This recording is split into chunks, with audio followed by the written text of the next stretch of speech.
మనం 50%, Hare Krishna, 50% classes attend అయినా సరే మనము సర్టిఫికెట్స్ ఇస్తున్నాం అనమాట. మొత్తం అటెండ్ అవ్వలేదు కదా, అలా అని ఏం లేదు, ప్రాబ్లం ఏం లేదు, తీసుకోవచ్చు. సో తీసుకుంటాం మాతాజీ, ఈసారి నుంచి తీసుకుంటాం మాతాజీ. తప్పకుండా తీసుకోండి. నేను మీ పేరు రాయిద్దాం అనుకున్నాను, పద్మజ మాతాజీ. మాతాజీ ఇందాక మీతో మాట్లాడిన ఆవిడ ఉండాలి కదా, ఏరా అని పక్కన చూస్తే లేనే లేరు మీరు, ఎటు వెళ్ళిపోయినారు. ఇంకా సరే నేను సుదేష్ణ మాతాజీ అని, సరే ఉండని, ఇక్కడే ఉంటారు మీరు వస్తే. మాతాజీ వెళ్ళిపోవాలి, వర్షం పడుతుంది కదా నల్గొండకి, అందుకని వెళ్ళిపోవాలని హడావుడికి వెళ్ళిపోయిన మాతాజీ. 6 వరకు ఉన్నాం మేము ఆ రోజు. చెప్పండి మాతాజీ, శ్రీవిభు మాతాజీ. నేను మిమ్మల్ని ఇదే పేరుతో పిలుస్తాను. నాకు స్వర్ణశ్రీ మాతాజీ కంటే ఇదే బాగుంది. Thank you. శ్రీవిభు హరే కృష్ణ మాతాజీ మాతాజీ. బాగుంది. మాతాజీ మార్నింగ్ క్లాసెస్ ఈ రోజే నేను జాయిన్ అవ్వడము, ఇంతకు ముందు ఏవో రికార్డెడ్ ఉంటే విన్నాను. ఎందుకంటే నాకు ఈ టైంలో భాగవతం క్లాస్ ఉంది మాతాజీ. అచ్చా, ఓకే. ఆవిడ తీసుకుంటూ ఉంటారు మా దగ్గర, కమ్యూనిటీ ఆవిడ. అయితే వాళ్ళు ఇప్పుడు అక్కడికి వెళ్ళారనమాట, కార్తీక యాత్రకి వెళ్ళారు. అందుకని టైం దొరికింది కదా అని జాయిన్. ఎప్పుడు మీకు టైం దొరికినా జాయిన్ అవ్వండి, పర్వాలేదు, దానిదేం లేదు. రికార్డింగ్స్ అయితే మీరు గ్రూప్ లో ఉన్నారు కదా, గ్రూప్ లో ఉన్నాయి రికార్డింగ్స్, పెట్టేస్తున్నారు వెంటనే. ఆ రికార్డింగ్స్ వినండి, సరేనా? Okay Mataji, thank you. So మనము 7th చాప్టర్ స్టార్ట్ చేసాము. 7th చాప్టర్ నుంచి ఏంటి, హరి బోల్. భక్తి యోగం. 4 అని అందరూ పెట్టారు మాట్లాడచ్చు. కదా మీరు? మాట్లాడచ్చు. భగవద్ దివ్య జ్ఞానం. కానీ 7th చాప్టర్ నుంచి ఏంటి, మా భగవద్గీత 3 పార్ట్స్ కదా. ఒకటి ఫస్ట్ ది కర్మయోగం, రెండోది భక్తి యోగం. సో 7th చాప్టర్ నుంచి భక్తి యోగం స్టార్ట్. మాతాజీ, భక్తి యోగం భక్తి స్టార్ట్ అయింది. యోగం. ఇందులో మనము మొన్న ఈ శ్లోకం చదువుకున్న తర్వాత మధ్యలో గోపిగీత చదువుకున్నాము, తర్వాత దామోదర్ లీల అవన్నీ చదువుకున్నాం కదా, అందుకని మిస్ చేసాం. ఈ 2 శ్లోకాల్లో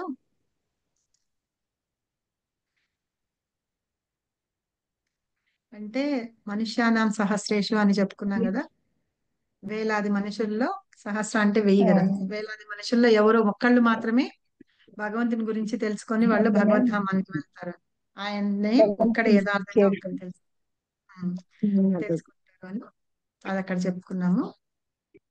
ఇప్పుడు 7.4 అన్నమాట. ఈ 7.4 నుంచి లైన్ గా ఉన్నాయి. ఈ 7.4, 7.5, 7.6, ఇది ఏంటంటే 7.7. ఇవన్నీ మంచి ఇంపార్టెంట్ శ్లోకాలు అన్నమాట. ఇవి ఏం చెప్తారంటే భగవంతుడు అన్ని కారణాలకి కారణం, మనకి తెలుసు కదా, బ్రహ్మ సంహితలో చదువుతాం. ఏంటి శ్లోకం, పరమకృష్ణ సచ్చిదానంద విగ్రహ అనాదిరాదిరి గోవింద సర్వ కారణ కారణం. మీరు అట్లా మాట్లాడుతుండే నాకు కూడా కాస్త ఎనర్జీ వస్తూ ఉండేది మధ్య మధ్యలో మాట్లాడుతుంటే మీరు. సో అక్కడ చెప్తారు కదా, సర్వకారణ కారణం అని చెప్తారు కదా, ఆ సర్వ కారణాలకి కారణం ఏంటి అనేది భగవంతుడు ఇక్కడ వీటిల్లో చెప్తారనమాట. 7.4 నుంచి 7.7 వరకు ఉంది, ఆ శ్లోకాల్లో చెప్తారు. సో మనం ఇది చదువుకుందాం. భూమిరాపో నలో వాయు ఖమ్మనో బుద్ధిరేవచ అహంకార ఇది యమ్మే భిన్నా ప్రకృతిరష్టదా. చదువుతారా లేకపోతే నేను మళ్ళీ రిపీట్ చేయించిన? మళ్ళీ ఒక్కసారి చేయండి మాతాజీ. భూమిరాపో నలో వాయు, రిపీట్ చేయండి అందరు. భూమిరాపో నలో భూమిరాపోనలో వాయు ఖమ్మనో బుద్ధిరేవచ మనో అహంకార ఇది యమ్మే అహంకార ఇతియం మే భిన్నా ప్రకృతిరష్టదా. భిన్నా ప్రకృతి ప్రకృతిరస్తదా. సదా. హరే కృష్ణ, నేను చెప్పనా మాతాజీ? చెప్దాను. భూమిరాపో నలో వాయు కమ్మనో బుద్ధిరేవ చ అహంకార ఇది యమ్మే భిన్నా ప్రకృతిరస్తదా. హరే కృష్ణ. హరే కృష్ణ, చదండి. హరే కృష్ణ మాతాజీ. హరే కృష్ణ.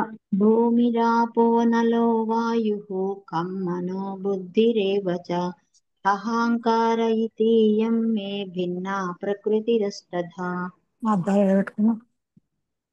చదవండి నెక్స్ట్.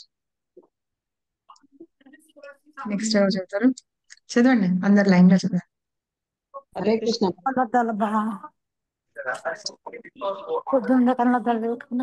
మాతాజీ ఉండండి ప్లీజ్. భూమి రాపో నలో. హరే కృష్ణ మాతాజీ. నో బుద్ధిరేవ చ అహంకార ఇతి యమ్మే భిన్నా ప్రకృతిరస్తదా. హరే కృష్ణ. హరే కృష్ణ మాతాజీ. భూమిరాపో నలో వాయుః కమ్మో మనో బుద్ధిరేవ చ అహంకార ఇతి యమే భిన్న ప్రకృతిరష్టధా. హరే కృష్ణ. హరే కృష్ణ మాతాజీ. చదవండి. హరే కృష్ణ మాతాజీ. భూమిరాపో నలో వాయుః కం మనో బుద్ధిరేవ చ అహంకార ఇతి అహంకార అహంకార ఇతి యమ్మే అహంకార ఇది యమ్మే మే భిన్న ప్రకృతి హరే కృష్ణ.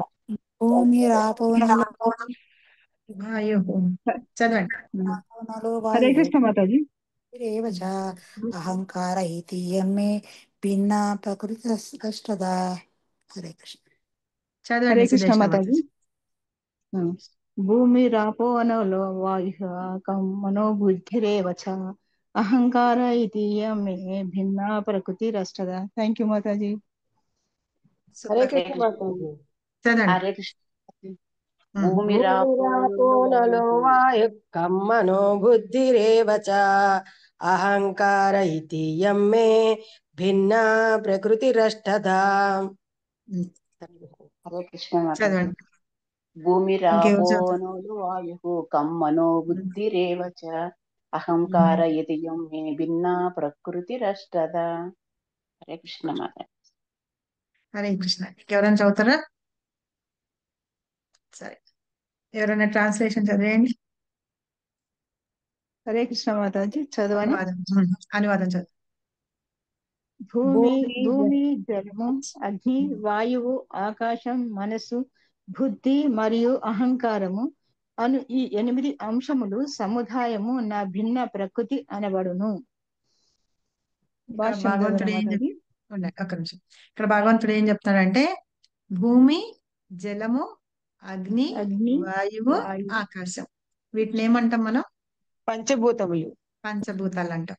తర్వాత మనస్సు, బుద్ధి, అహంకారం 3 ఉన్నాయి. 8 ఏమంటాము?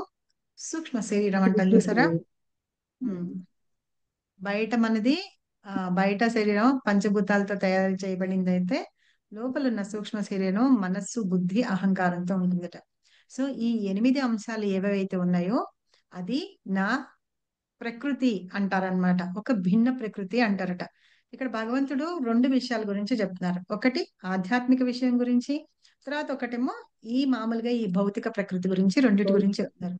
ఈ భౌతికంగా ఉన్న ఈ 8 ఎలిమెంట్స్ ఏవేవైతే ఉన్నాయో అది కూడా నా ప్రకృతే అని చెప్తున్నారు అనమాట. ఇక్కడ శ్లోకంలో చూస్తే భూమి అంటే భూమి మనకు తెలుసు. అపో అంటే ఏంటంటే నీళ్లు అన్నమాట. అనల అంటే అగ్ని. అగ్ని, వాయు అంటే వాయువు తెలుసు. గాలి, ఖం అంటే ఆకాశం. ఓకేనా? ఖం అంటే ఆకాశం. అయితే ఈ 8 కూడా భగవంతుని యొక్క ప్రకృతి అని అంటారట. అయితే ఏం చెప్తారంటే అన్నిటికంటే ఫస్ట్ వచ్చేది ఆకాశం. ఆకాశం ఏంటంటే శబ్దం నుంచి వస్తుంది అనమాట. శబ్దానికి కారణం ఆకాశం.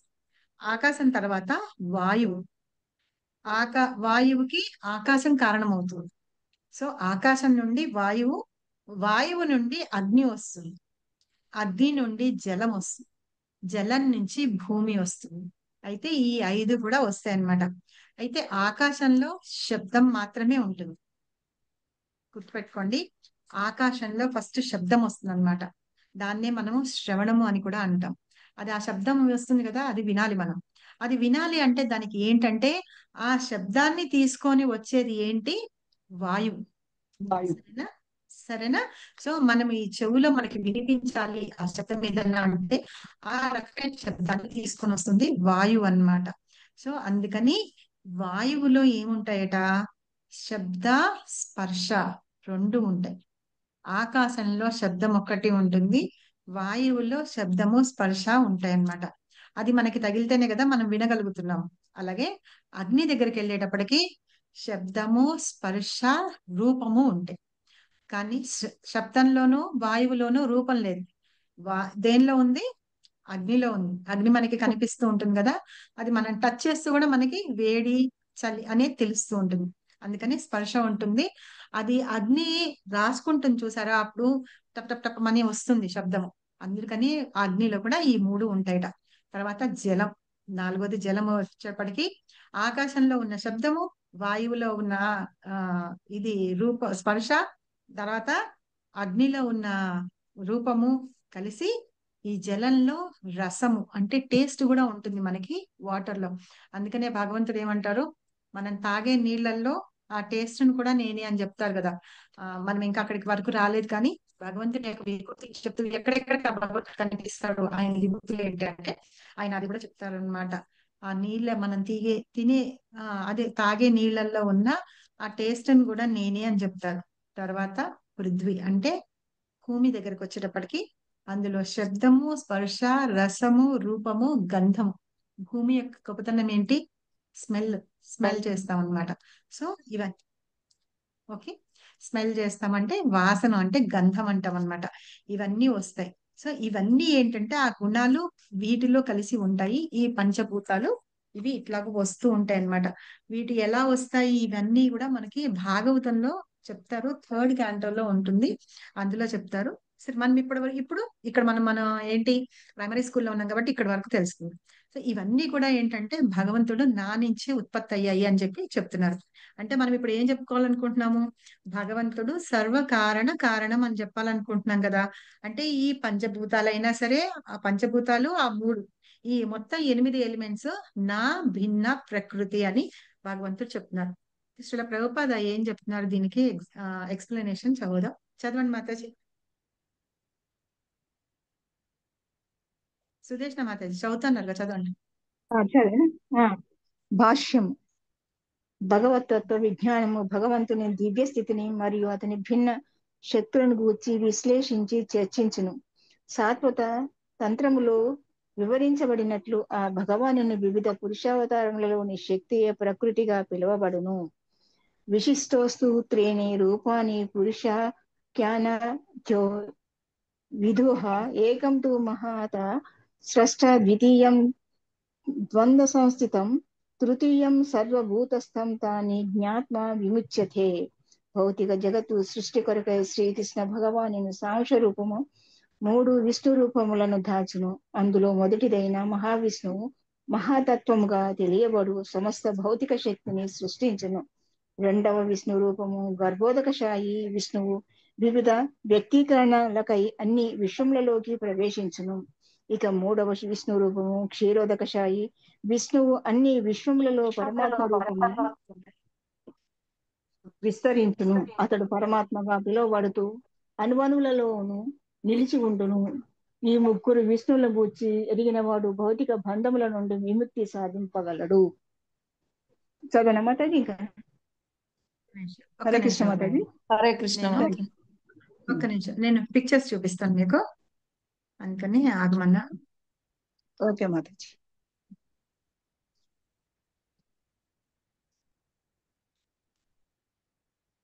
ఇప్పుడు చూడండి, కనిపిస్తుంది కదా? కనిపిస్తుంది. గ్రాస్ ఎలిమెంట్స్ కనిపించిన ఏంటి? భూమి, నీరు, అగ్ని, వాయువు, ఆకాశం. ఇవన్నమాట. ఇవన్నీ ఏంటి? గ్రాస్ ఎలిమెంట్స్ అంటారు. సో వీటిలో వీటి నుంచి మనము వింటాం అన్నమాట. ఎలాగ వింటాము? ఐజ్, కళ్ళతోటి చూస్తాము, చెవులతోటి వింటాము, ముక్కుతోటి వాసన చూస్తాము, నాలుకతోటి టేస్ట్ చూస్తాము, తర్వాత శరీరం ద్వారా టచ్, స్పర్శ తెలుస్తుంది. తర్వాత ఇవే ఏంటంటారు, ఇవన్నీ మనకి మన జ్ఞానేంద్రియాలు అంటాం. Knowledge sense, acquiring sense. వాటి ద్వారా ఏంటంటే వర్కింగ్ సెన్స్ ఉంటాయి కొన్ని. ఇవి 5 తెలుసు కదా, మాట్లాడడము, నడవడము, ఇవన్నీ ఉన్నాయి. ఇవి అన్నమాట. అయితే ఇక్కడ ఏం చెప్తున్నారు చూడండి, ఇక్కడ ఆకాశంది శబ్దం, అలాగా ఇవన్నీ కూడా స్పర్శ, తర్వాత లాస్ట్కి వచ్చేటప్పటికి వాసన అన్నమాట.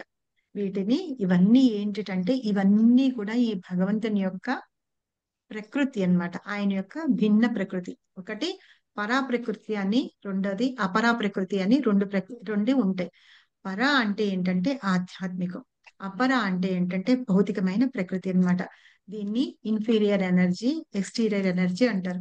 ఇన్ఫీరియర్ ఎనర్జీ అంటే అపరా ప్రకృతి, ఎక్స్టీరియర్ ఎనర్జీ అంటే భగవంతుని యొక్క ప్రకృతి అన్నమాట. అది దాన్ని పరా ప్రకృతి అంటారు. ఇంకొకటి చూపిస్తాను మీకు. ఇప్పుడు మనం వేటి గురించి చెప్పుకుంటున్నాం? మనం ఆ భగవంతుని యొక్క దేని గురించి చెప్పుకుంటున్నాం మనం? భగవంతుని యొక్క ఈ రూపాల 8 గురించి. భగవంతుని భిన్నంగా ఉన్నాయని చెప్పారు మాతాజీ. మనసు, బుద్ధి, తర్వాత అహంకారం, భగవంతుని యొక్క పంచభూతాలు. అంశాలు. అయితే ఇంకొకటి ఏంటంటే భగవంతుని యొక్క రూపాలు కూడా ఉన్నాయన్నమాట. ఏం రూపాలు ఉన్నాయి అనేది ఇక్కడ ఇందాక శ్లోకంలో చెప్పారు కదా, ఆ శ్లోకంలో ఉన్నదానికి నేను ఒకటి చూపిస్తాను మీకు.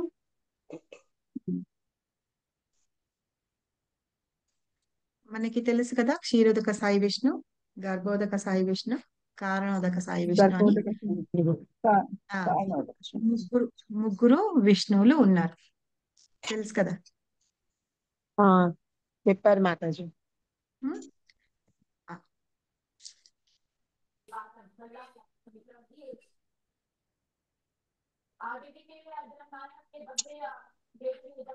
ఇది ఎట్లా ఉంటుంది ఇది చూపించి తర్వాత నేను మీకు ఎక్స్ప్లెయిన్ చేస్తాను.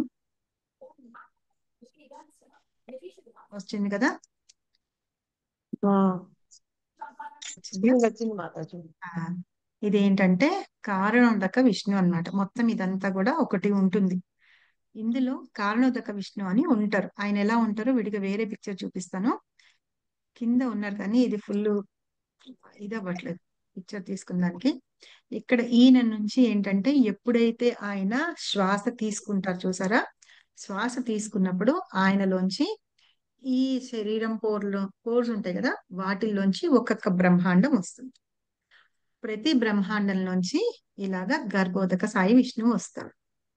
ఈయన ఏం చేస్తారంటే ఆయన చెమటతోటి సగం నింపి వచ్చేటప్పటికి అక్కడ ఖాళీగా ఉంటుంది, దాన్ని నింపేసి ఏం చేస్తారంటే ఆయన అందులో పడుకొని ఉంటారు.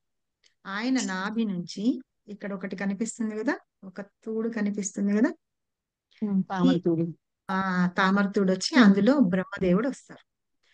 ఈ తూడులో ఏంటంటే 14 లోకాలు ఉంటాయి. మనకు తెలుసు కదా, అతల సుతల వితల తలాతల రసాతల పాతాల. ఇది మనం ఉండే ప్లేస్.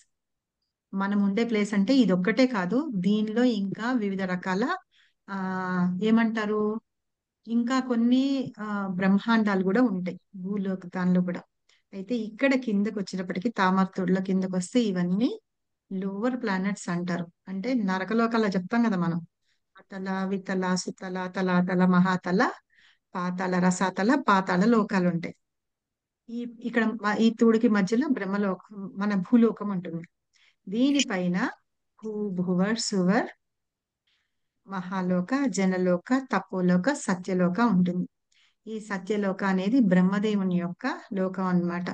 సో దీనిపైన గర్భోదక సాయి విష్ణు అన్నారు కదా, ఇక్కడ గర్భోదక సాయి విష్ణు ఉన్నారు. ఆయనలోంచి ఈయన వస్తారు.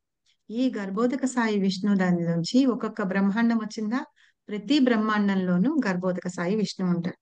గర్భోదక సాయి విష్ణు ఉన్న ప్రతి బ్రహ్మాండంలోనూ ప్రతి జీవిలోనూ ఈయన ఎవరు ఉంటారు, క్షీరోదక సాయి విష్ణు అని ఉంటారు అనమాట. ఈయన కనిపించట్లేదు ఇక్కడ ఆ పిక్చర్.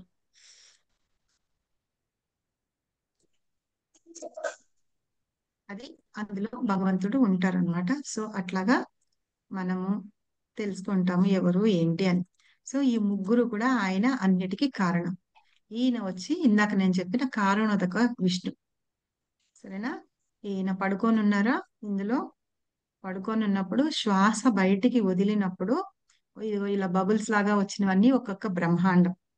ఈ ప్రతి బ్రహ్మాండంలోంచి ఒక గర్భోదక సాయి విష్ణు ఉంటారు. ఇప్పుడు ఇది ఒక అండంలోంచి వచ్చారు. తర్వాత వీటన్నిటిలో కూడా ఈ చిన్న చిన్నగా ఉన్న వీటన్నిటిలో కూడా గర్భోదక సాయి విష్ణు ఉంటారనమాట. గర్భోదక సాయి విష్ణు వచ్చిన తర్వాత అక్కడ ఉన్న ప్రతి జీవిలోనూ పరమాత్ముడు ఉంటారు. ఆయన క్షీరోదక సాయి విష్ణు అంటారు. ఇది మామూలుగా జస్ట్ నార్మల్ గా మనం అర్థం చేసుకోవడానికి ఈ ముగ్గురు ఎట్లా ఉంటారు ఏంటి అని. ఈయన నుంచి గర్భోదక విష్ణు వస్తే గర్భోదక విష్ణు నుంచి క్షీరోదక విష్ణు వస్తారనమాట. ఇది అలాగా అన్నిటికీ నేను కారణం అని చెప్తున్నాను. ఇక్కడ సాత్వత తంత్రం అని ఒక చోట వివరించబడిందిట. శ్లోకం చెప్తున్నారు చూడండి. విష్ణోస్తు త్రీణి రూపాణి పురుషాఖ్యాన్యదో విదుపు అని. అంటే అందులో ఏం చెప్తున్నారట, విష్ణువు 3 రూపాల్లో వస్తారట. ఎలాగా? పురుష అవతారంలాగా తీసుకుని 3 రూపాల్లో వస్తారు అని. వాటిల్లో ఏంటి? ఏకంతు మహతః అంటే ఏంటంటే, ఫస్ట్ వాళ్ళు ఏంటంటే మహతః అంటే మహావిష్ణువు. ఆయన ఇందాక మనం చెప్పుకున్నాం కారణోదక సాయి విష్ణువు. సృష్టి తర్వాత ద్వితీయ ద్వంద్వ సంసిద్ధం అని చెప్తున్నారు. ఆయన దాని నుంచి వచ్చి గర్భోదక విష్ణు వస్తారు. తృతీయం సర్వభూతస్థం తాని జ్ఞాన విమోచతే.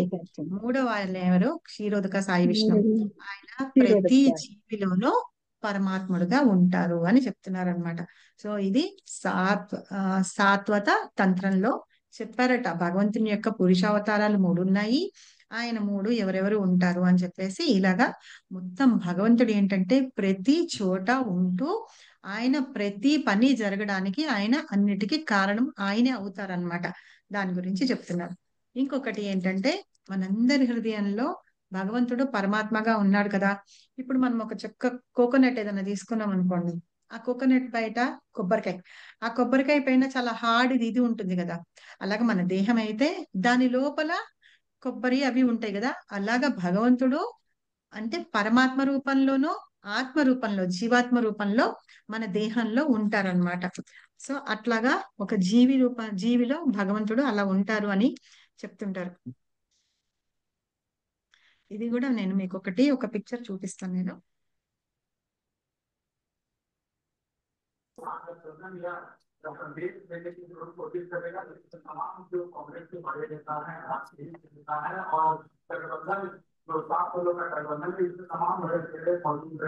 మ్యూట్ చేయండి పద్మజ మాతాజీ.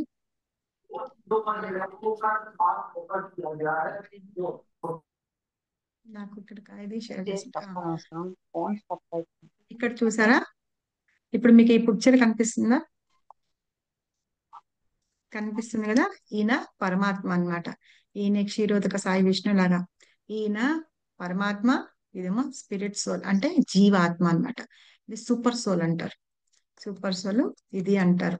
ఇట్లాగా ఉంటారన్నమాట. ఈ గ్రాస్ ఎలిమెంట్స్ ఏవైతే ఉన్నాయో ఈ 5 పంచభూతాలు. ఈ పంచభూతాలతోటి ఈ బయట ఉన్న దేహము తయారు చేయబడి ఉంటుందన్నమాట. ఇంకొకటి చూపిస్తాను.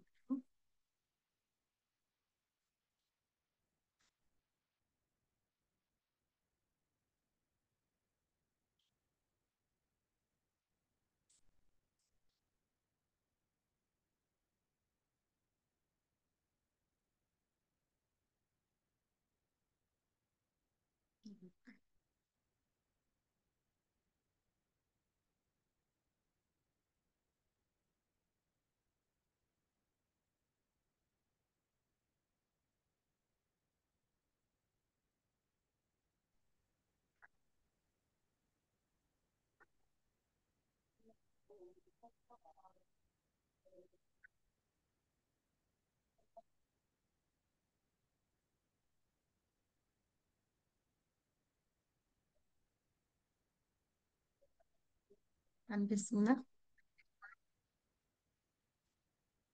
మైండ్, బాడీ, సోల్ కనిపిస్తుందా మీకు? ఇది నేను రాధేశ్యామ్ ప్రభు క్లాస్ లో ఒకటి విన్నప్పుడు దానిలోంచి తీసుకున్నాను నేను ఈ పిక్చర్. కనిపిస్తుంది కదా. ఇది ఔటర్ లైన్ ఏమో జీవి అన్నమాట, వాళ్ళ బాడీ. ఈ బాడీ లోపల డిజైర్స్ ఎగ్జిక్యూట్ అవుతాయట. దానికంటే ముందు ఇప్పుడు ఇక్కడ ఏముంది? మైండ్ ఉంది. మైండ్ తర్వాత సోల్ ఉంది కదా. ఇలా ఉంటుంది బాడీ, మైండ్, సోల్. ఈ చుట్టూతా ఉండేది బాడీ అయితే ఈ మైండ్ ఉంది, ఇదేమో సోల్ అన్నమాట. ఇది ఏంటంటే మనము మైండ్ ఆజ్ఞల్ని జారీ చేస్తుంది, ఇవి చేస్తుంది అని చెప్పి అన్నాం కదా. బాడీ ఎగ్జిక్యూట్ చేస్తుంది అని మనం చెప్పుకుంటాం కదా మన డిజైర్స్ ని. అప్పుడు ప్రభు ఇది చెప్పినప్పుడు నేను అది తీసి పెట్టుకున్నాను ఎలా ఉంటుంది ఇది అని. సో అలాగా లోపల అందరిలోనూ సూపర్ సోల్ ఉంటారు, తర్వాత జీవాత్మ 2 ఉంటాయి అన్నమాట. అలా ఉంటుంది. సో ఇప్పుడు మనం చెప్పుకునేది ఏంటంటే వీటన్నిటికీ కూడా ఏమేమి కర్మ చేస్తూ ఉంటామో ఏం చేస్తున్నామో అవన్నీ కూడా భగవంతుని ద్వారానే నిర్ణయించబడతాయి. భగవంతుని ద్వారానే ఏ వర్క్ అయినా ఏదైనా చేయించబడుతూ ఉంటుంది అనమాట. ప్రతిదీ ఈయన ద్వారానే చేయించబడుతుంది. ఇప్పుడు ఇవేంటంటే ఈ భౌతిక ప్రకృతిలో ఉన్న ఈ ఎలిమెంట్స్ ఏవైతే ఉన్నాయో అవన్నీ కూడా భగవంతుని యొక్క రూపమే, ఆయన యొక్క శక్తి అని చెప్తున్నారు. తర్వాత నెక్స్ట్ ఎవరైనా చదవండి ఇది.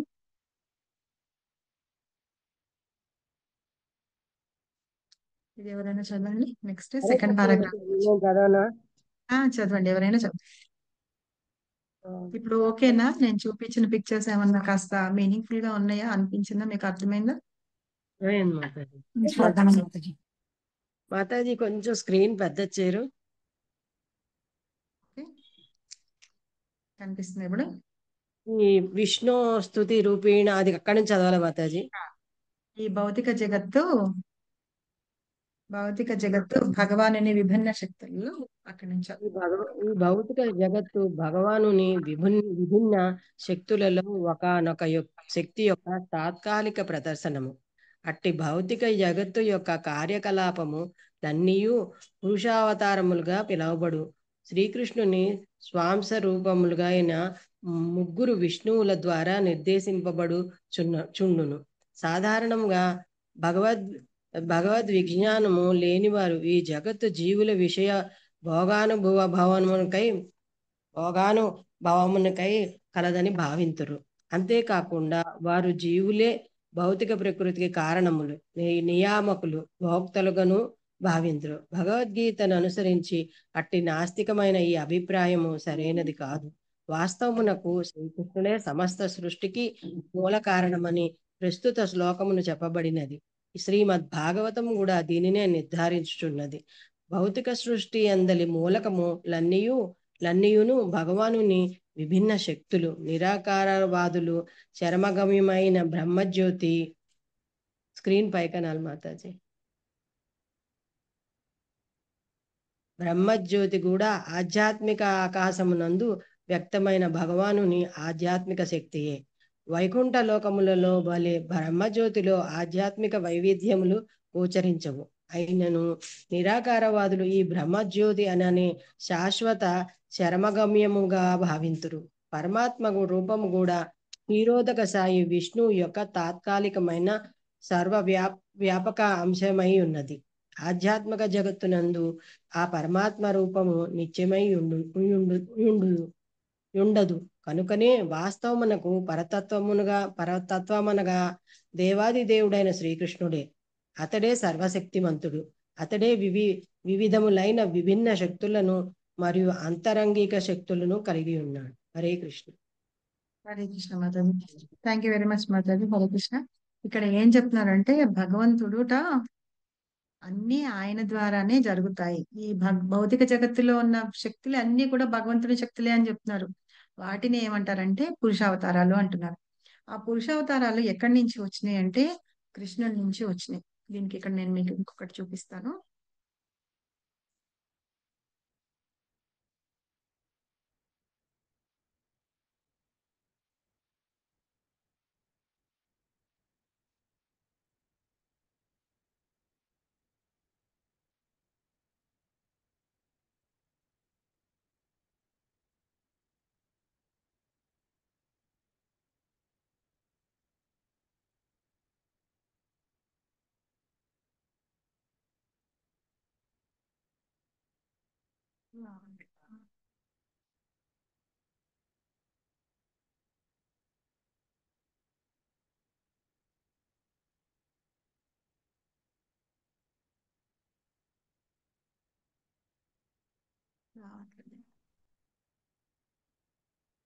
రావట్లేదు, మళ్ళీ నేను ట్రై చేస్తాను లాస్ట్ లో.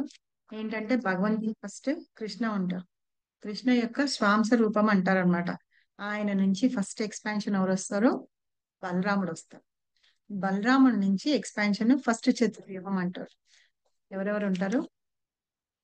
సంకర్షణుడు, ప్రద్యుమ్నుడు, అనిరుద్ధుడు, ప్రద్యుమ్నుడు నలుగురు ఉంటారు. అయితే అక్కడ ఉన్న సంకర్షణ నుంచి రెండో చతుర్వ్యూహం వస్తుంది అనమాట. సంకర్షణ నుంచి రెండో చతుర్వ్యూహం వస్తుంది.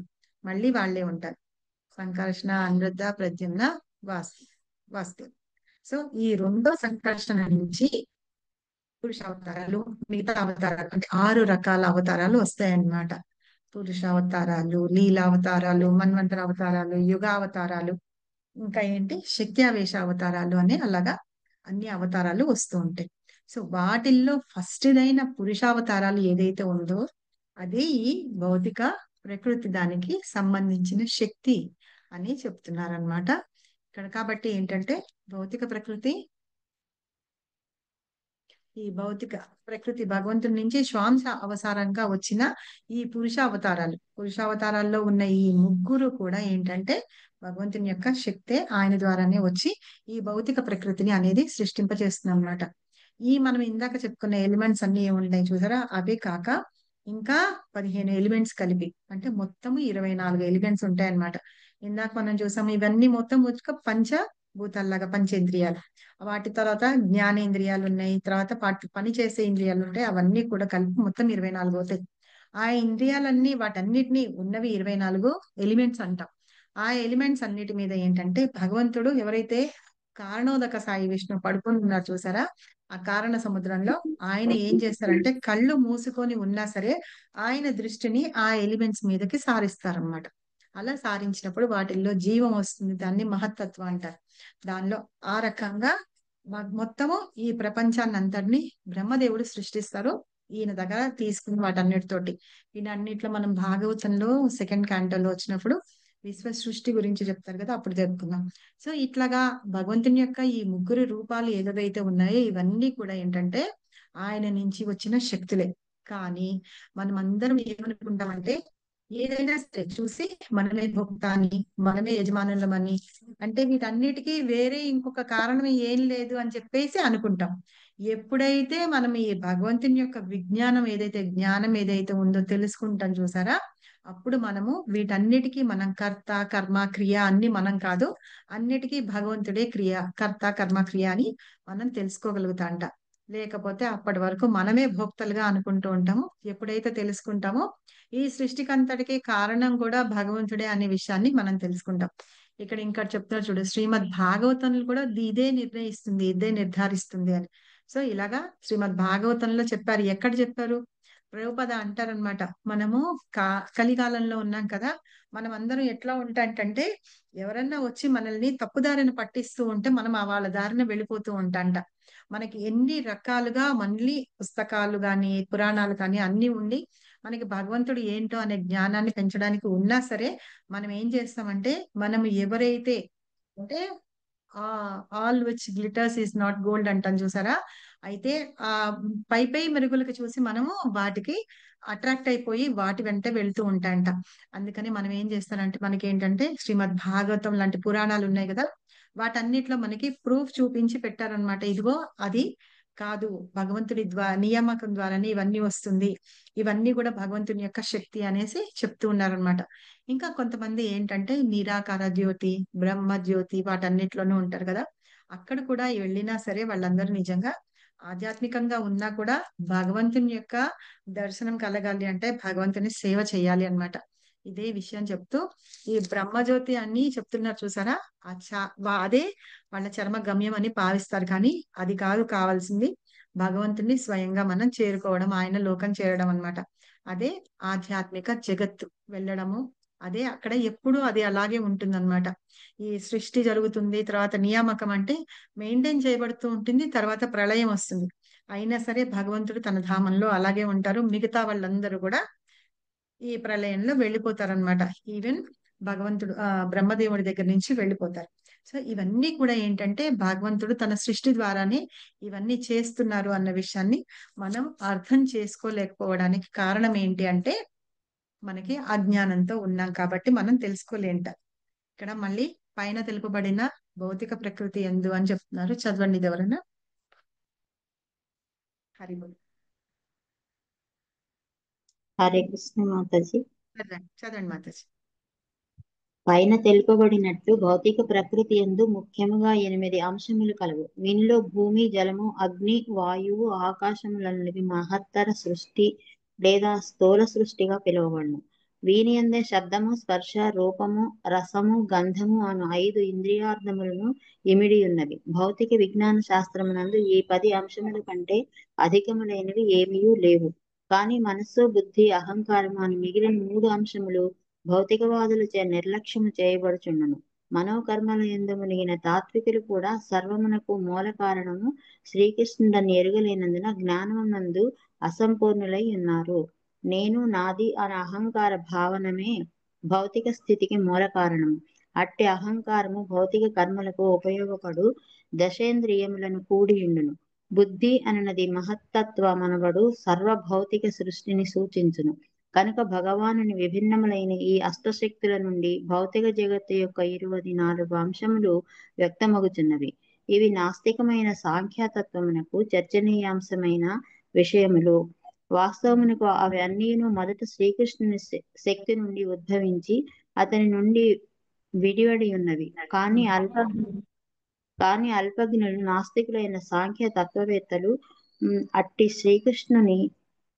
శ్రీకృష్ణుని సర్వకారణ కారణంగా ఎరుగజాలరు. భగవద్గీత యందు తెలుపబడినట్లు శ్రీకృష్ణుని బాహ్య శక్తి వ్యక్తీకరణమే సాంఖ్యతత్వం నందు చర్చనీయాంశము. హరి కృష్ణ మాత. చర్చనీయాంశమైంది. ఇందాక మనం చదువుకున్నట్టుగా ఏం చెప్పారు? భూమి, అగ్ని, జలము, వాయువు అవన్నీ ఉన్నాయి చూసారా?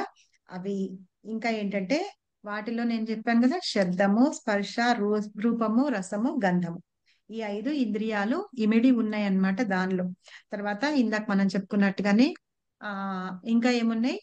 మన సెన్స్ ఆర్గాన్స్ కి పనిచేసే వర్కింగ్ ఆర్గాన్స్ కదా, అవి మొత్తం కలిపి అవి 10, ఇవి 10, మొత్తం కలిపి 20 అయినాయి.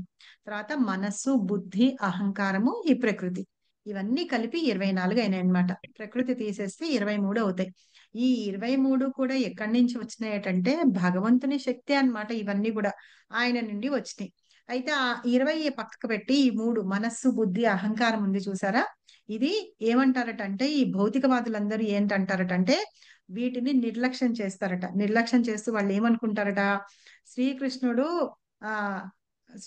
అని తెలుసుకోలేరు వాళ్ళందరూ. ఆయన యొక్క శక్తి అని తెలుసుకోలేకుండా నేను, నాది అనే అహంకారంతో వాళ్ళు ఉంటారు కదా, అలా అదే వాళ్ళకి మూలమైన కారణం అని చెప్తున్నారు.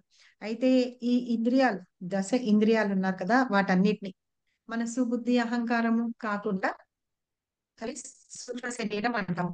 ఇంద్రియాలు మనకి 5 ఇంద్రియాలు ఉన్నాయి. తర్వాత వాటిని పనిచేసే ఇంద్రియాలు ఉన్నాయి, 10 ఇంద్రియాలు అన్నమాట. అవి వాటన్నిటిని కలిపి ఇందాక చెప్పాను కదా మహత్తత్వం అని అంటారు అనమాట. ఈ మొత్తాన్ని 23 ఎలిమెంట్స్ ని కలిపి మహత్తత్వం అంటారు. ఎప్పుడైతే భగవంతుని దృష్టి దాని మీద సారిస్తారో అది మహత్తత్వం అవుతుంది. అంతకు ముందు వరకు అది జడ పదార్థం లాగా ఉంటుంది, దాన్ని ప్రధాన్ అంటారు అనమాట. ఆ ప్రధాన్ మీద భగవంతుడి యొక్క దృష్టి సారించినప్పుడు అది మహత్తత్వంగా అవుతుంది అని. ఆ మహత్తత్వమే ఏంటంటే భౌతిక సృష్టిని చేయబడుతుందని. ఇవన్నీ చేసి తయారు చేసి ఇచ్చిన తర్వాత ఇవన్నీ ఇచ్చి ఏం చెప్తారంటే భగవంతుడు రెండో సృష్టి జరుగుతుంది. అది ఎవరు చేస్తారంటే బ్రహ్మదేవుడు చేస్తారనమాట. ఎలా అయితే మనం ఒక వంటకం ఏదన్నా చేయాలంటే సామాన్లన్నీ చేసి రెడీగా తెచ్చి పెట్టుకొని మన ఇంట్లో వంట చేసే వాళ్ళు ఎవరైనా ఉంటే కనుక వాళ్ళకి చెప్తాం కదా ఇది ఇట్లా చెయ్యి అట్లా చేయని. అలాగా భగవంతుడు ఏం చేస్తారంటే బ్రహ్మదేవుడికి జ్ఞానం కలిగించారనమాట. కలిగించి ఇవన్నీ ఇస్తే బ్రహ్మదేవుడు ఇవన్నీ సృష్టిస్తూ ఉంటారనమాట. జీవులందరినీ సృష్టిస్తే వీళ్ళందరిలోకి జీవాత్మ ఉండి మిగతా అంతా ఈ భౌతికమైన సృష్టి ఏదైతే ఉందో అదంతా జరుగుతుంది. ఇదంతా ఎలా జరిగింది, అదంతా ఎవరి ద్వారా అంటే భగవంతుని యొక్క శక్తి ద్వారానే జరిగింది అని చెప్తున్నారు. కానీ నాస్తికులు ఏమంటారటంటే ఈ 24 యొక్క సంఖ్య ఉంది చూసారా, అవన్నీ వాళ్ళు చర్చించుకుంటూ ఉంటారట, సాంఖ్య తత్వం అని చెప్పి అంటూ ఉంటారట. అయినా సరే ఇదేంతా ఏంటంటే సాంఖ్య శాస్త్రం అని అంటారు. అంటే ఏవేవైతే ఎలిమెంట్స్ ఏవేవైతే ఉన్నాయో వాటిని గురించి అవి భగవంతుడే అన్నిటికీ కారణము, ఆయన శక్తి నుంచే వచ్చింది అనేది మనం అర్థం చేసుకోవాలి. కానీ వాళ్ళు వాటికి విపరీత అర్థాలు తీస్తూ ఉంటారు అని చెప్పేసి భగవంతుని యొక్క ఈ బాహ్య శక్తి వ్యక్తీకరణం ఎలా అయిందో దాని గురించి చెప్పే శాస్త్రాన్ని ఏమంటారట? హరిబోల్. సాంఖ్య శాస్త్రం అని అంటారనమాట. అదే తత్వం అని కూడా అంటారు. అదే ఈ చర్చ వాళ్ళు చేస్తూ ఉంటారు. కానీ వాటన్నిటికీ కారణం భగవంతుడు అని ఉండదన్నమాట. ఎందుకు అంటే వాళ్ళు నాస్తికులు అనమాట. భగవంతుని మీద నమ్మకం గాని ఏమీ ఉండవు. ఇప్పుడు ఈ భూమి నీళ్లు ఇవన్నీ వచ్చినాయంటే అవి ఎక్కడి నుంచి వచ్చినాయి? దానికి ఏదన్నా సోర్స్ ఉండాలి కదా. అది భగవంతుడి నుంచి, శక్తి నుంచి వచ్చింది అనే మాట ఈ నాస్తికులు అనే వాళ్ళు ఒప్పుకోరు అనమాట. వాళ్ళు దాటిని అలా చర్చిస్తూ ఉంటారు అని చెప్తున్నారు. అర్థమైందా? అందుకని భగవంతుణ్ణి సర్వకారణ కారణం అని మనం అర్థం చేసుకోవాలి అని చెప్తున్నారు. ఓకేనా? చెప్పింది ఇప్పుడు మాతాజీ ఒకసారి ఇది రిపీట్ చేయరా ప్లీజ్? చెప్తా. నోట్ చేసుకుంటాను మాతాజీ కొద్దిగా. చేసుకోండి. ఒక్క నిమిషం. ఇందాక భగవంతుడి స్వాంశ రూపం అని చెప్పాను కదా, అది ఒక్కసారి నేను చూపిస్తాను మీకు. కనిపిస్తుంది కదా? ఇది పెట్టారు గ్రూప్ లో కూడా పెట్టారు మాతాజీ ఇది.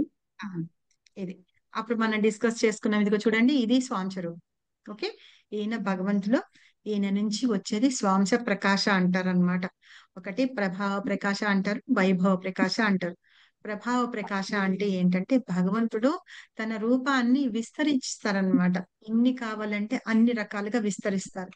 అంటే ఇప్పుడు ఒక చోట ఉన్నారనుకోండి, ఇంత మందితోటి, అంటే 16,108 మంది భగవంతునికి ఆయన భార్యలు ఉన్నారు కదా ద్వారకలో, వాళ్ళందరితోటి ఒకేసారి ఉంటారన్నమాట. అలాగా ఆయన ప్రభావంతోటి, ఆ ప్రకాశంతో అంతగానో ఇది చేస్తూ ఉంటారు. తర్వాత ఇంకొకటి ఏంటంటే ఇక్కడ చూడండి, ఇక్కడ ఇది అర్జునుడికి వాళ్ళకి సేవ కూడా చేస్తూ ఉంటారట భగవంతుడు. రెండో వచ్చి వైభవ ప్రకాశ. వైభవ ప్రకాశ అంటే బలరాముడుగా వస్తారనమాట. బలరాముడుగా వస్తూ ఆయన స్వయంగా తన భక్తులకి తను పుత్రుడుగా పుడతారట ఆ ప్రకాశతోటి. ఇక్కడ మనం జైల్లో ఉన్న దేవకి వాసుదేవులను చూస్తున్నాం కదా, అక్కడ వాళ్ళ దగ్గర వచ్చి వాళ్ళకి ఆయన ప్రకాశంతో ఆయన జన్మించారన్నట్టుగా. భగవంతుడు జన్మ ఉండదు, ఆయన అవతరిస్తూ ఉంటారన్నమాట భగవంతుడు అలాగా. సో ఇట్లాగా ఏంటంటే స్వాంశ రూపం అంటే ఇదే, భగవంతుడి స్వయంగా ఉన్న ప్రకాశ రూపాన్ని స్వాంశ రూపం అంటారు. అదే ఇక్కడ original form of Krishna as cowherd boy in the Brindavan. బృందావనంలో మనం కనిపించే కృష్ణుడు ఉన్నారు చూసారా, ఆయన స్వయంగా ఆయన స్వాంశ రూపం అన్నమాట. అది ఇక్కడ ఆయన నుండి వచ్చిందే ఇక్కడ మనకి బలరాముడి నుంచి వచ్చి అదే ఫస్ట్ అంటే ఫస్ట్ చతుర్వ్యూహం.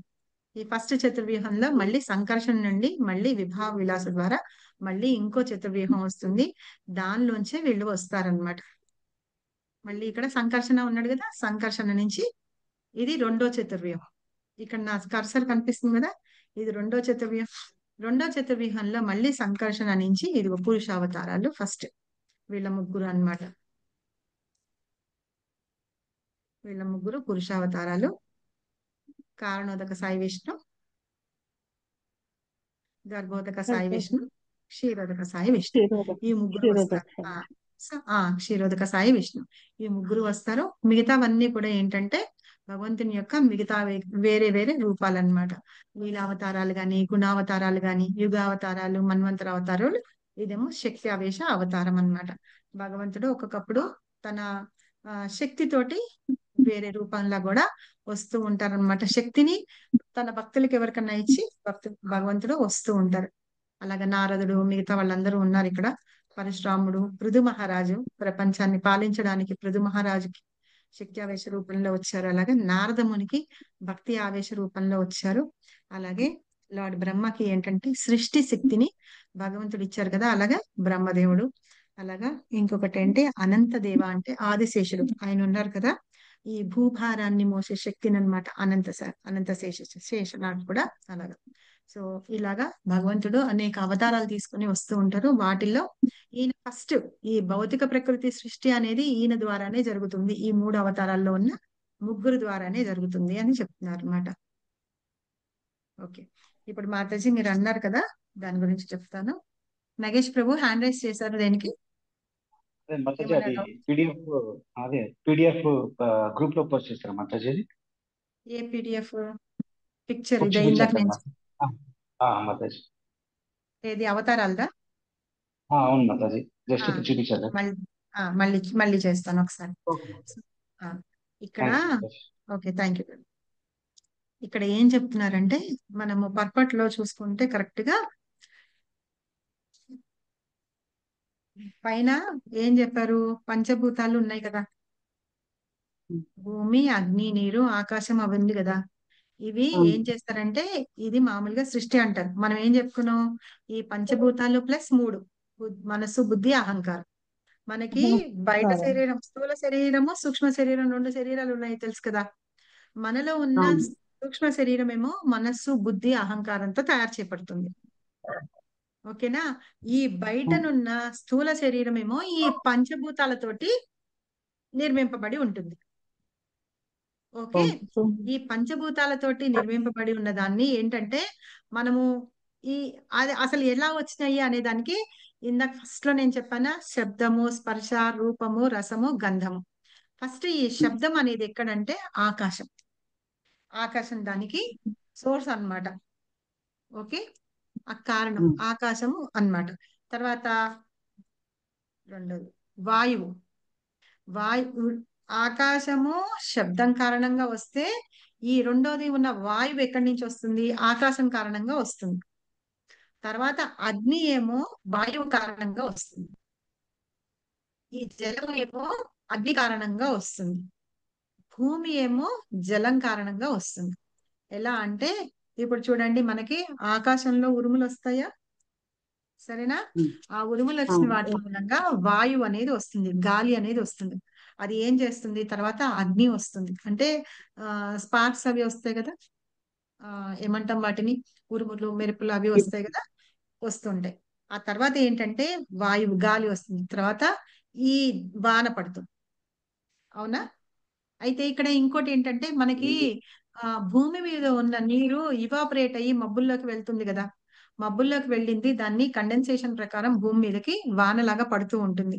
అలాగా ఆ నీరు పడడం మూలంగానే భూమి అన్నమాట, భూమి వాటిని పీల్చుకుంటుందిట. అయితే ఇక్కడ వాయువులో శబ్దం ఉంటుంది, వాయువులో శబ్దము స్పర్శ ఉంటాయి, కానీ ఆకాశంలో శబ్దం మాత్రమే ఉంటుంది. ఇప్పుడు శబ్దం అనేటప్పటికీ మన ఇంద్రియాల్లో చూసుకుంటే చెవులు శబ్దాన్ని వింటాయి అన్నమాట. అలాగే వాయువు ఏంటంటే శబ్దము స్పర్శ కలిగి ఉంటుంది. ఆ వాయువు మనం పీలుస్తాం కదా, గాలి మన నోస్ ముక్కు కిందకు వస్తుంది. అలాగే అగ్ని యందు శబ్దము స్పర్శ రూపము ఉంటుంది, మనం కళ్ళకు కనిపిస్తూ ఉంటుంది. రూపం ఏదన్నా ఉంటే మనకి తెలియాలి అంటే కళ్ళకి కనిపిస్తుంది. అలాగా ఈ పంచభూతాలు వీటిల్లో మిగతా ఈ శబ్దము ఇక్కడ ఉన్నాయి కదా, శబ్దము స్పర్శ రూపము రసము గంధము అవన్నీ ఉన్నాయి చూసారా. వాటికి మన ఇంద్రియాలు ఏవేవైతే ఉన్నాయో అవి వర్కింగ్ ఆర్గాన్స్ అంటారు. ఇప్పుడు ముక్కు వాసన చూస్తుంది, అలాగే కళ్ళు రూపాన్ని తెలియజేస్తాయి, అలాగే శరీరం ఏంటంటే స్పర్శను తెలియజేస్తుంది అన్నమాట. అలా ఇవన్నీ ఉన్నాయి, వీటన్నిటిని కలిపి మొత్తము 20 అవుతాయి ఇంద్రియాలు. సరేనా. మొత్తం మాతృ అంటే పంచేంద్రియాలు 5, అది 3 సూక్ష్మ శరీరంలో ఉండే 3 పంచేంద్రియాలు అవి చేసే పనులు ఉంటాయి కదా, వాటిని వర్కింగ్ ఆర్గాన్స్ అంటారు. అంటే మాతాజీ అంటే జ్ఞానేంద్రియాల అంటే కళ్ళు జ్ఞానేంద్రియాలు, కళ్ళు ముక్కు అవి జ్ఞానేంద్రియాలు, ఇవేమో కర్మేంద్రియాలు అంటాం. పనులు చేస్తూ ఉంటాయి చూసారా, అవి చేతులు కాళ్ళు చేతులు కాళ్ళు అవన్నీ జ్ఞానేంద్రియాలు. అయితే ఇక్కడ ఇందాక మనం చెప్పిన ఈ 10 ప్లస్ ఇక్కడ చెప్తున్న శబ్దము స్పర్శ రూపము అవి 10. ఓకే, మనకున్న జ్ఞానేంద్రియాలు వర్కింగ్ ఆర్గాన్స్ రెండు కలిపి, ఒక్క నిమిషమే సౌండ్ చేస్తాం.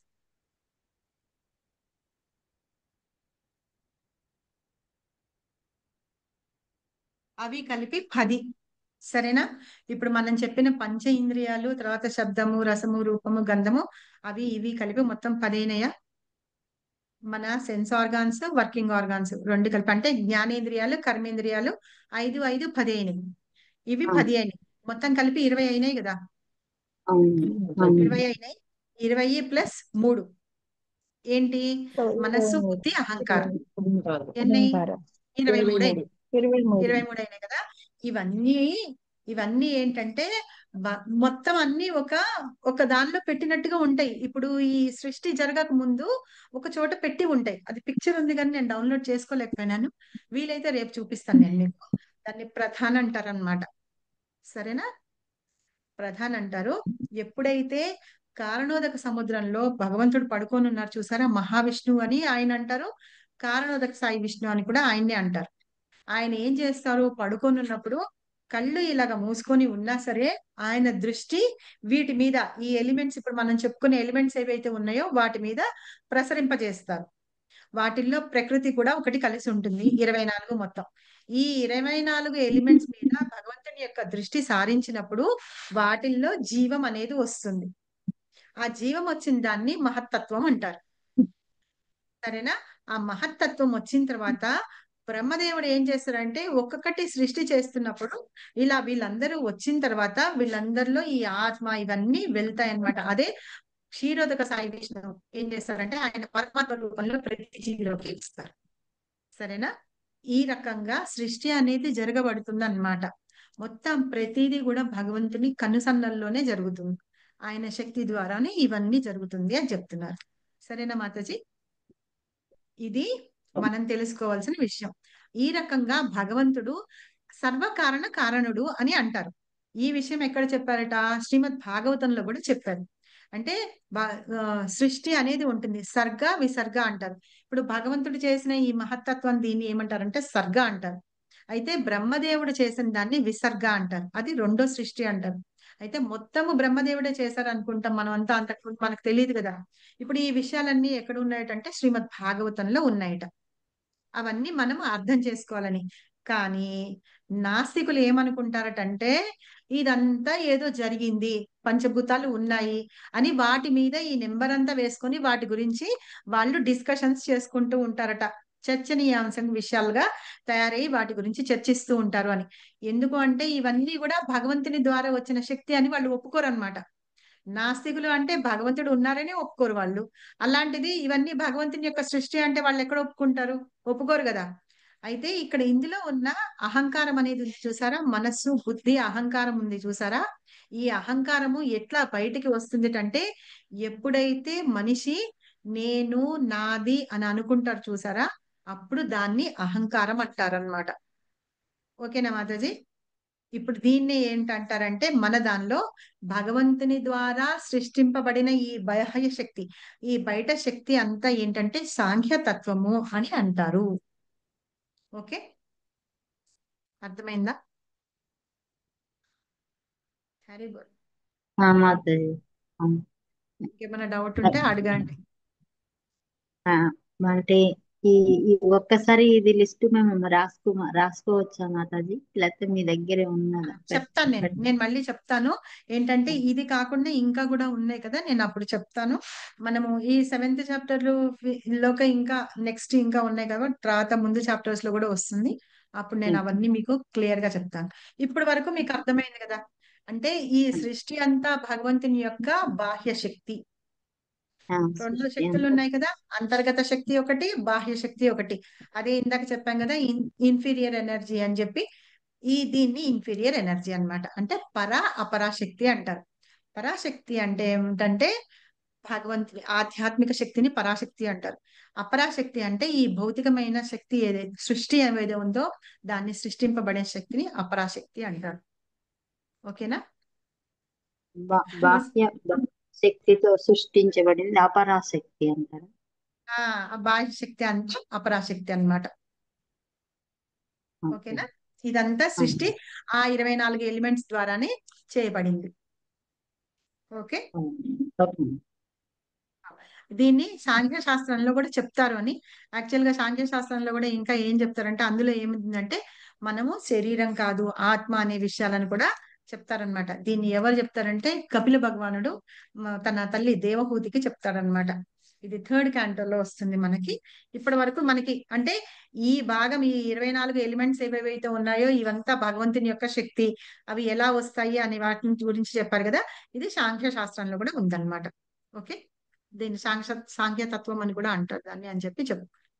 వసుంధర మాతాజీ చెప్పండి.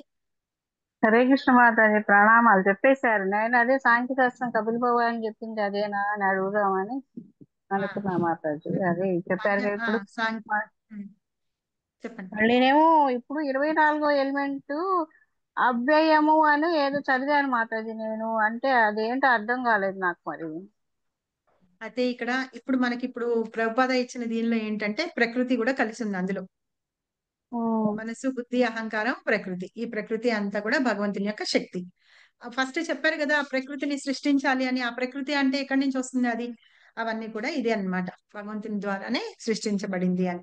అవ్యయము అంటే ఏంటి మాతాజీ? వ్యయము కానిది అని అంటాం కదా, అంతే కదా? అదే మన ఎగ్జామ్స్ అప్పుడు చదివాను, నాకు అర్థం కాలేదు. అవయవం అనేది ఇంకోటి ఉంటది ఎలిమెంట్ అనేది అది. సో మనము లాస్ట్ లో మళ్ళీ మనం గౌరంగ దర్శన ప్రబుద్ధి చూద్దాము, అప్పుడు మనం మళ్ళీ చెప్పుకుందాం ఇంకొకసారి. సో ఇది నేను అదే అడగబోతున్నా మిమ్మల్ని. భర్తీ శాస్త్ర ఎగ్జామ్ రాశారు కదా, ఇది నన్ను మమతా మాతాజీ అడిగారు డౌట్. అవి ఏంటి అని అంటే చెప్పాను అనమాట తనకి. సో ఇప్పటి వరకు క్లియర్ కదా ఇది. సో ఈ రకంగా భగవంతుణ్ణి ఆయన శక్తి అని, ఆయన శక్తి ద్వారానే వచ్చింది అని చెప్తారు అనమాట. ఇంకా ఇక్కడ కూడా దీని గురించే చెప్తున్నారు, ప్రకృతి దాని శక్తి గురించి. చదువుదామా? శ్లోకం చదివి స్టార్ట్ చేద్దాము. అప్రేయామి తస్త్వన్యాం ప్రకృతి విధి మే పరాం జీవభూతాం మహాబాహో యయేదం దార్యతే జగత్. అపరేయామి తస్త్వన్యాం, రిపీట్ చేయండి.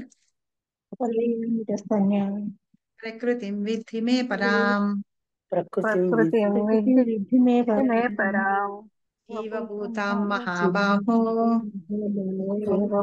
మహాబాహో యయేదం దార్యతే జగత్.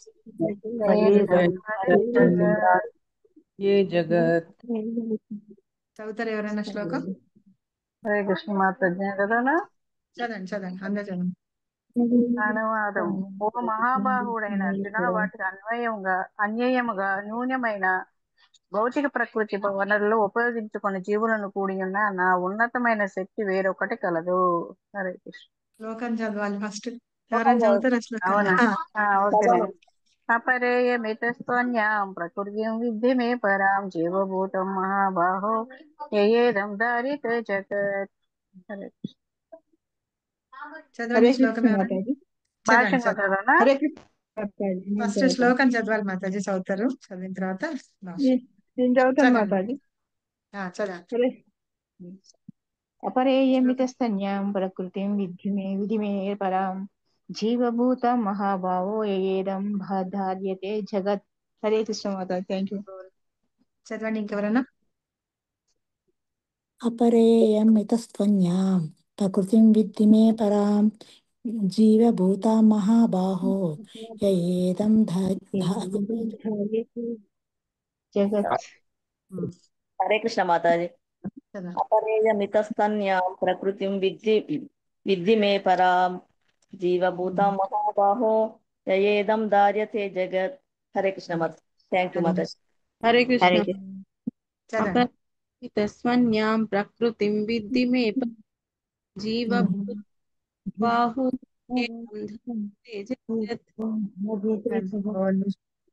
చదవండి విజయ మాతాజీ. అపరేయమితస్త్వన్యాం ప్రకృతిం విద్ధి మే పరాం జీవభూతం మహాబాహో యయేదం ధార్యతే జగత్. హరే కృష్ణ మాతాజీ.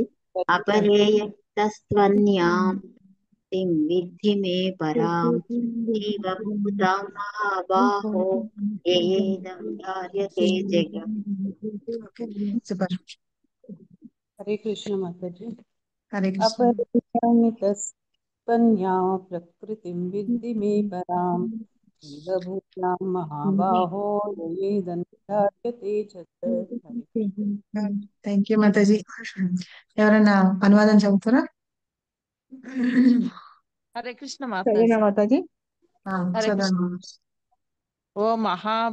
హరే కృష్ణ మాతాజీ. అనువాదము. ఓ మహాబాహుడైన అర్జున, వాటికి అన్వయముగా న్యూనమైన భౌతిక ప్రకృతి వనరులను ఉపయోగించుకును జీవులను కూడి ఉన్న నా ఉన్నతమైన శక్తి వేరొకటి కలదు. హరే కృష్ణ.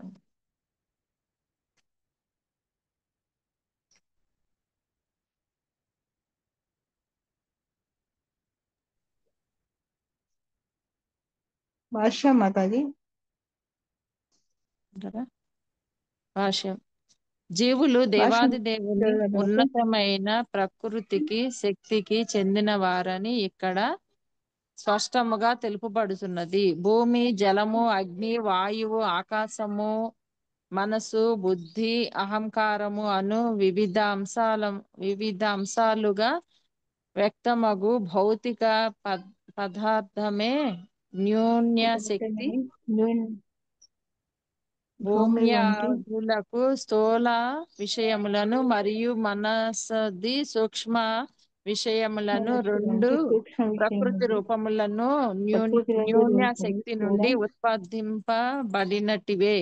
వివిధ ప్రయోజనములకై ఈ న్యూన్య శక్తిని వినియోగించుకొను జీవులు దేవాది దేవుని ఉన్నత శక్తికి సంబంధించిన రూపములు.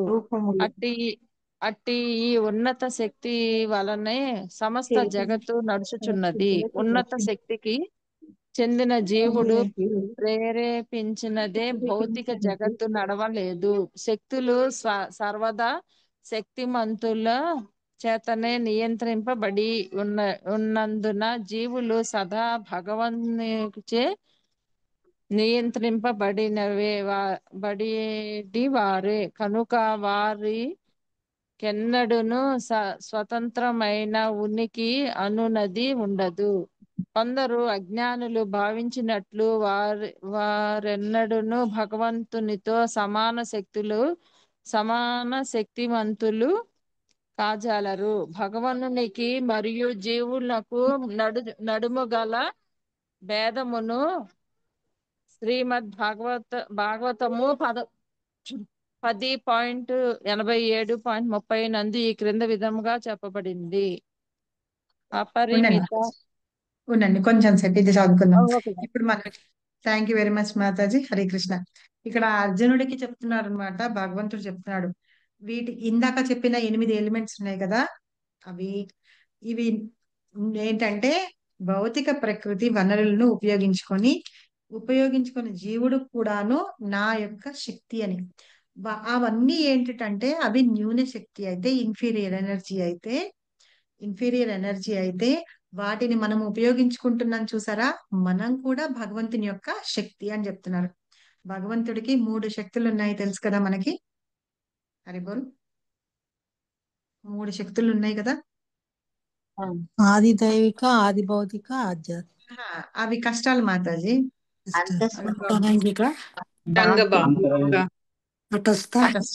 తటస్థ శక్తి, అంతరంగ శక్తి, బహిరంగ శక్తి, తటస్థ శక్తి. ఈ ప్రకృతి ఇవంతా అయితే భగవంతుడి బహిరంగ శక్తి ఎట్లా అవుతుందో ఆధ్యాత్మిక శక్తి అవన్నీ పని చేయడానికి ఉపయోగించే శక్తి భగవంతుని యొక్క ఆధ్యాత్మిక శక్తి. సో వీటిలో ఏంటంటే మనం తటస్థ శక్తి అన్నమాట. జీవులం కూడా తటస్థ శక్తి. ఈ జీవులు కూడా భగవంతుని యొక్క శక్తి, నా శక్తి అని. అది ఏం శక్తిట? ఉన్నతమైన శక్తి అని. అంటే ఏంటంటున్నారంటే మనందరం భగవంతుని యొక్క పార్ట్ అండ్ పార్సల్ అంటున్నామా, ఆయన యొక్క భాగమే అంటున్నాం మనందరం.